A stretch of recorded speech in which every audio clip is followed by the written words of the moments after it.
أعوذ بالله من الشيطان الرجيم. بسم الله الرحمن الرحيم. دروس اللغة العربية لغير الناطقين بها. الكتاب الثالث، الدرس 19. 19 ders. Unsaqdaşlar, bugungi darsimizni boshlashdan ilgari darsdagi nuqtaliq mazmunlarni bir yig'incha qilib olaylik. Endi bugungi darsda Abdur asosli bizga tuvandagi 5 mazmunni bildirmoqchi. Birinchi mazmun tafa'ala babi. Ya'ni sulasi mazidninki bir babi bo'lgan tafa'ala babi. Bu fa'ala babining oldiga ta'mirni ortib qolgandan keyin nima bo'ladi? Tafa'ala babi bo'ladi. Buning chiqarilish ahvoli mandaq. Tafa'ala o'tgan zaman, yatafa'alu mudari, tafa'ulun masdar, mutafa'ilun ism fa'il, mutafa'alun ism maf'ul, lam yatafa'al fi'l jahad, la yatafa'alu fi'l nafi, tafa'al buyruq fe'l, la yatafa'al shun shaxs buyruq fe'l, la tatafa'al nahi hadir, ya'ni bulusiz buyruq fe'l. Buning chiqarilish ahvoli shu. Endi tafa'alaninki ma'ni jihatda fa'ala babiga mutawi'a bo'lib keladi, ya'ni agishib keladi. Masalan, bu asosli ma'nosi bir ish bo'ldi. Masalan, kassara bir narsani sundurdi bo'lsa, takassara sunub ketdi. Sundurishning ta'sirini qabul qilib sunudi. Allama ügetdi bo'lsa, ta'allama ügendi. Zavvaja to'y qildi, epadi bo'lsa, tazavvaja oldi. Demak, fa'ala babininki ma'nisini, ya'ni ta'sirini qabul qilgan bab hisoblanadi. Ya'ni bir ishlar ta'sir qildi degan ma'noda. Ondan keyin buning majhul shakliga kelsak, majhul shakli tafa'aladagi ta. Ondan keyin fa ikkilisini zir o'qib, pash o'qib, oxiridan oldini zir o'qisaqlam mozi shaklining majhul shakli chiqadi. Ya'ni tufu'ila. Mudoriga kelsak, mudorining majhul shakli odatdagiga o'xshashlar birinchi harfni pash o'qiymiz, ya'ni mudoriyat harfini oxiridan oldini zavar o'qisak, mudori fe'l shakllanadi. Yutafa'alu degan shaklda. Ondan keyin sizlarga yana bir qo'shib deb qo'yilgan gap, sulasi mujarraddan boshqa bablarning hammasiniki ism zaman, ism makonlari, ism maf'uldan o'xshash chiqadi. Ondan keyin o'sha tafa'ala babiga munosabatlik bir ahvol yana ikkinchi mazmun. Odatda tafa'ala babida ortiq ta'lim birisi bor emasmi? Endi bu fe'l mudoriga kelib turlangan vaqtida ikkita oqidan kelib qolgan ahvol shakllanadi. Masalan, yatafa'alu turlab aprab yatafa'alu, yatafa'alan, yatafa'aluna, tatafa'alu degan vaqtda tatafa'alu deb ikkita kelib qolgan vaqtda ikkining birini tashlasak bo'ladi. Masalan, Qur'oni Karimda bunday misollar ko'p. Masalan, Sura Qadrning 14-oyatda tanazzalul malaikatu, asli tanazzalu aslisi. Sura Hujratning 12-oyatda wala tajassasu, aslisi tatajassasu asli mandan keladi. Demak, ma'rullarda ikkita gap qolganlik uchun birisi tushib ketsa bo'ladi. Bu oyatninki tafa'alaga munosabatlik mazmunlar darsimizdagi 2-chi, 3-chi, 4-chi, 5-chi, 6-chi mashqlar tafa'ala babiga munosabatlik, turlashga munosabatlik mashqlar. Endi bu oyatninki ikkitaning birini tashlasak bo'ladigan mashq darsimizdagi 7-chi mashqda shu mazmunlarni uchirtishinglar mumkin. 3-chi mazmun bugun darsga kelmoqchi bo'lgan. Biz bu oyatni azroq tafsir ketib qolgan tafa'ala babininki mutawi'a ma'nosi, ya'ni tafa'ala babi ma'ni jihatda bayatni degandek fa'ala babiga agishib shuni ta'sirini qabul qiladi. Masalan, zavvajani abi desa, ma'nodam xotin epadi, to'y qildi degan gap. Ani tazavvaja bo'lib qolsa to'y qildim. To'y qilishning itoat ostida, ya'ni shuni agashmasida to'y qildim. Kassara, takassara Sundurdi, sunup ketdi. Allama öğretti, taallama öğrendi. Bu şekilde, bu ma'nosini tafa'ala babının bu ma'nosini bilib olsak, bizga tafa'ala babı degan fe'llarni tarjima qilish pek og'ir to'xtamaydi. Bu darsimizdagi 8-misoldan topilish mumkin. 4-mazmun bugun o'rganmoqchi bo'lgan. Lamma. Endi lamma arab tilida ravishni, ya'ni vaqt ravishni ifodalaydi. Bu asosliqi o'tgan zamonda bo'lib, buning javob fe'li jumlasimi, javob jumlasimi o'tgan zamon shaklida keladi. Masalan, men munda qiliblar yoki munda qilgan vaqtimda munda qildim. Masalan, bir misol olsak, lamma sami'atul azan tawadda'tu wa tawajjahtu ila al-masjid. Azanni angladim, tahorat olib masjidga qarab bordim. Lamma wasaltu ila as-Sin tavajjahtu ila Shinjang. Men Jungo'ga kelib edim, Shinjongga qarab yurib ketdim degandek, bir ishlarni qilish vaqt qilgan vaqtda, aytgan vaqtda degandek ma'nolarni tushunsak bo'ladi. Masalan, Qur'oni Karimda bunday qo'shiladi-ku, falamma ra'al qamara badigan qala hada rabbi. Ya'ni falamma oyning nur chechib turayotganligini ko'rdi, bu men Parvardigorim dedi, deb sura An'amning 77-oyida lamma qilib edi, itibada qilgan vaqtda, aytgan vaqtda degandek tarjima qilsak bo'ladi. Bu darsimizdagi 9-mashqdan bu mazmunlar topilishi mumkin.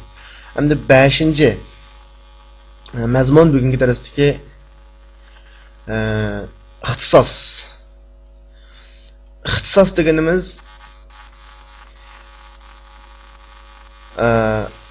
ilgidan keyin va yoki to'ldiruvchi bo'lsa-mu, ma'lum bir bilakdan keyin shu bilakning sifati shaklda shu bilakni izohlab kelgan, shu bilakka sifat olib kelgan bir jumla bulki. Masalan, buning misolini tushuntirsam, nahnu shabab yanbaghi an najtahid degan jumla kelsak, biz yoshlar tirishishimiz kerak. Bu bir misol. Nahnu tullab yanbaghi an najtahid, biz o'quvchilar tirishishimiz kerak. نحن المسلمين يجب أن نهتم بالنظافة. Biz musulmonlar pokizlikqa ahamiyat berishimiz kerak. Mana shunday ekanmiz, nahnodan keyin kelgan nahnu tullab, nahnu shabab, nahnu muslimin degan tullab, shabab, muslimin deganlarning hammasi ixtisos. Bu yerda deyishimiz, bu bizning tilimizdan bog'i, bizning Uyg'ur tilimizda normal turmush so'zlarida biz Uyg'urlar diqqat qilishimiz kerak degandek. Pokizlik ahamiyat berish kerak ekan. Biz Uyg'urlar, Uyg'ur bo'lgan degan adab axloq rioya qilish degandek, biz Uyg'urlar degandek shu Uyg'ur ixtisos bo'ladi.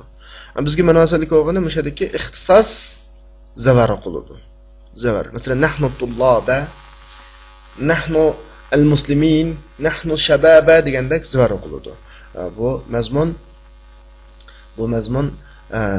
bugungi darsimizning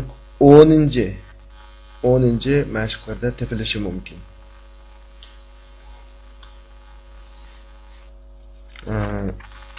Bu mazmunlar tushunishib bo'lgan bo'lsa, men tekstni o'qib tarjima qilib beraman. الدرس 19. تأخرت يا أسامة. أين كنت؟ لا تؤاخذني يا أستاذ، إنما ذهبت إلى المتوضع لأتوضع، فقد حان وقت الصلاة. كأنك تريد أن تقول لي شيئا يا موسى؟ نعم، تلقيت اليوم رسالة من والدي، إنه يسلم عليك وعليك وعليه السلام، جزاه الله خيرا. إذا كتبت عليه فبلغه تحياتي. نقرأ الآن حديثا يكتب على السبورة. اقرأه يا أسامة. عن عثمان رضي الله عنه قال: قال رسول الله صلى الله عليه وسلم: خيركم من تعلم القرآن وعلمه. رواه البخاري. من عثمان رضي الله عنه يا علي؟ هو صحابي جليل وأحد الخلفاء الراشدين. لماذا يقال له ذو النورين يا أستاذ؟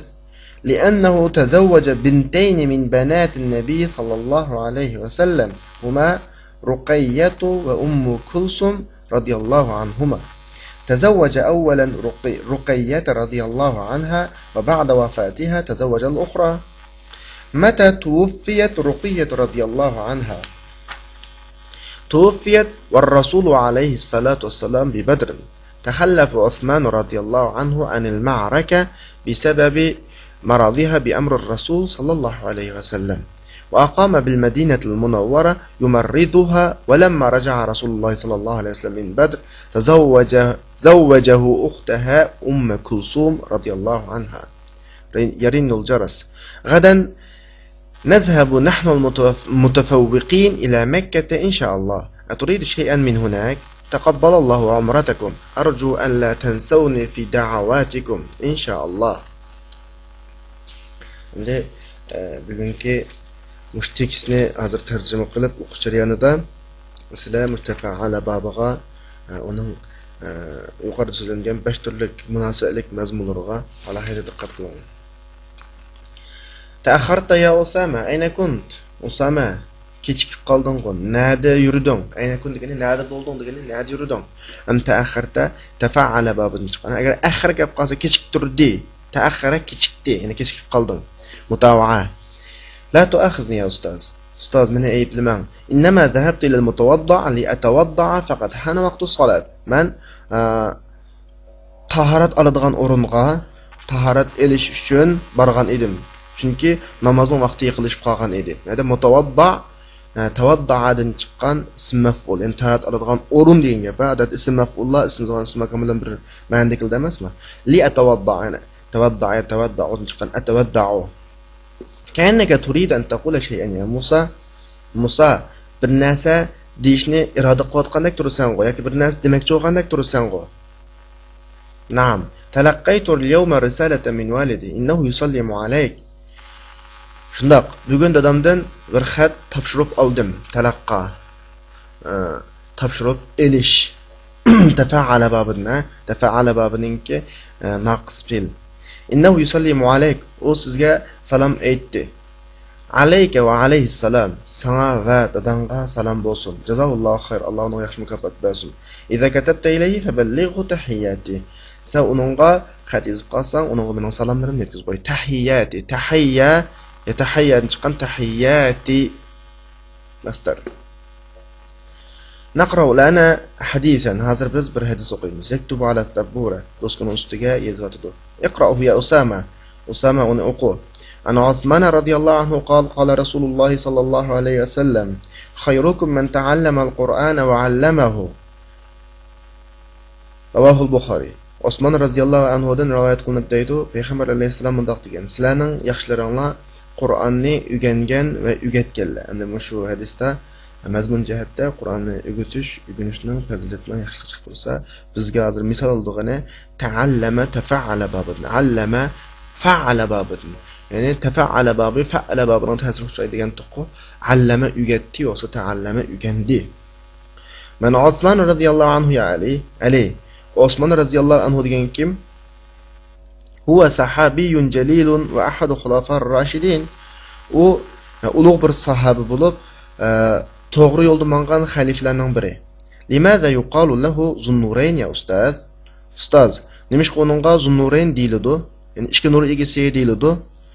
Li'annahu tazawwaja bintayn min banatin nabiy sallallohu alayhi va sallam.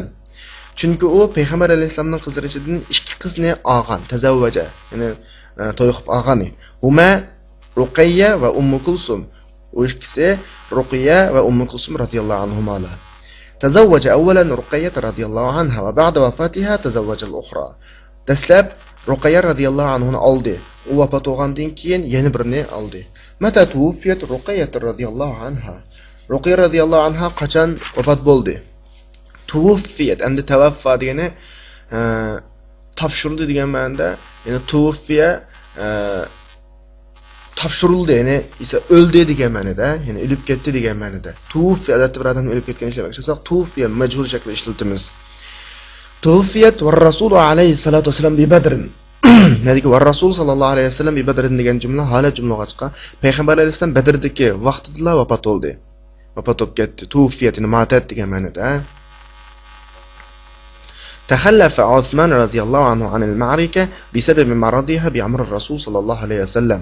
عثمان رضي الله عنها jangdan shu Ruqayyaning kisili sababli Payg'ambar alayhisolamning buyrug'i bilan qilib qolgan. Taxallafa, tafa'ala, xallafa qoldirdi, taxallafa qilib qoldi. Tafa'ala babin. Aqama bil Madinatul Munawwara yumarriduha. Madina Munawwarda uni kutib qilib qoldi. Yumarriduha, uning kisilini kutib degandak ma'noda. ولما رجع رسول الله صلى الله عليه وسلم من بدر زوجه أختها أم كلثوم رضي الله عنها. Payg'ambar alayhisalom Badrdan qaytib edi. Osman radhiyallohu anhuga uning singlisi, yana qiz bir tuqqani Ummu Kulsum radhiyallohu anhani ipadi. Zavvaja ipadi, tazavvaja oldi. Andikin bu yerda lamma vaqt ravishni ifodalaydigan ravisha Rasululloh qaytgan vaqtida bu o'tgan zamonda keldi. Undan keyin buningki javob jumlasimi zavvajahu deb uni nima keldi? Mozi shaklda keldi. Yarinul jaras qo'ng'iroq chalinyotdi. Gadan nazhabu nahnu mutafawwiqin ila Makkah inshaalloh. Ata biz a'lochilar Alloh xolisa Makkaga boramiz. Aturidu shay'an min hunak. U yerdan bir narsa lozimmi? U yerdan bir narsa lozimmi? Aturidu lozimmi? Xolamsiz deymanda. Almarundiki mutafawwiqin biz a'lochilar Alloh xolisa Makkaga boramiz degan mutafawwiqin tafa'ala va bundan chiqqan tafawwaqa o'rlidi a'lochi bo'ldi degan ma'noda. Taqabbalallohu umratakum. Alloh sizlarning umralaringizni qabul qilsin. Taqabbala, tafa'ala babidun. Arju alla tansawni fi da'atikum. Sizlarning meni duolaringizni unutib qolmasligini umid qilaman inshaalloh. Va oxiru da'wana alhamdulillahi robbil alamin.